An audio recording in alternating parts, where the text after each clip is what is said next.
If you are a GMRS repeater owner, you are probably familiar with one of the most confuculating and vague rules that our overlords at the FCCs have ever come up with. Of course, I am referring to FCC Rule Part 951751, which says, and I quote, "Each GMRS station must be identified by transmission of its FCC assigned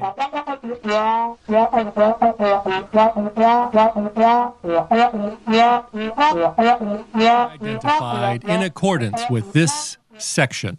And many people, most of whom are much smarter than myself, interpret this rule to mean that if you own a GMRS repeater, said repeater must identify itself at least once every 15 minutes whenever said repeater is in use. However, if you own a repeater such as the Midland MXR10 or the Retevis RT97S GMRS or Ham Repeater, you have no doubt discovered that they lack the ability to automatically identify themselves, leaving the owners at risk of a pre-dawn no-knock raid by the FCC's elite fugitive apprehension radio team. And if this fear of your dog being shot by the United States federal government keeps you awake at night, let not your heart be troubled, because you can now purchase this.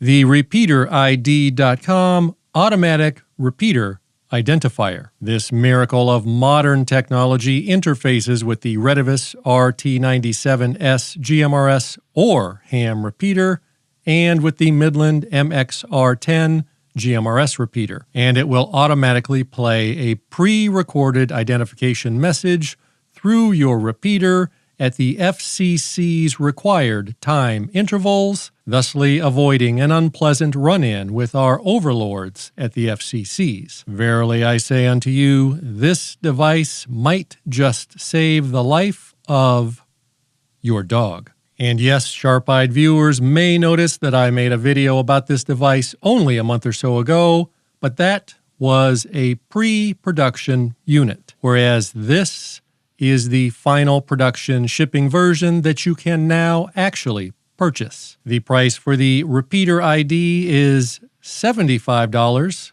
of monies.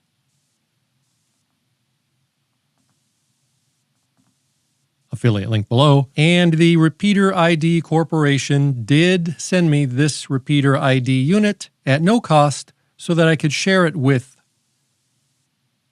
you, my favorite viewer. And just in case you were wondering, the Repeater ID is designed and assembled right here in these United States of America. And for those of you that feel compelled to leave a stupid comment proclaiming to us all that, but all of the parts come from China, so I won't buy it, be sure to also tell us where all of the parts came from that are in the device that you are typing your stupid comment on right now.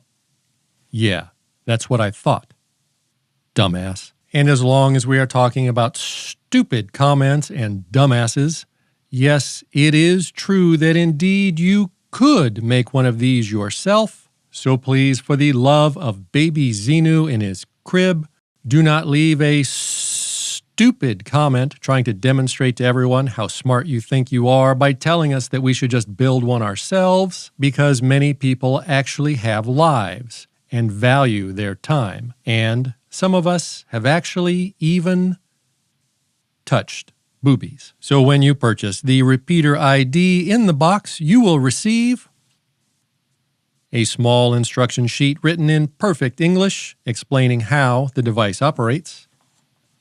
You will receive this ribbon cable for interfacing the Repeater ID device to your repeater. And you will receive the Repeater ID Automatic Repeater Identification device. And as you can see with your very own ocular sauce containers, the unit is very small, measuring about that big by about that big by about that big, and it weighs almost nothing. And as I mentioned only moments ago, it comes with a ribbon cable that you simply connect to the serial port of your RT97S or MXR10 repeater. You then connect to the other end into the RepeaterID device. Thusly, the RepeaterID device requires its own electrical energy source to power its internal circuitry.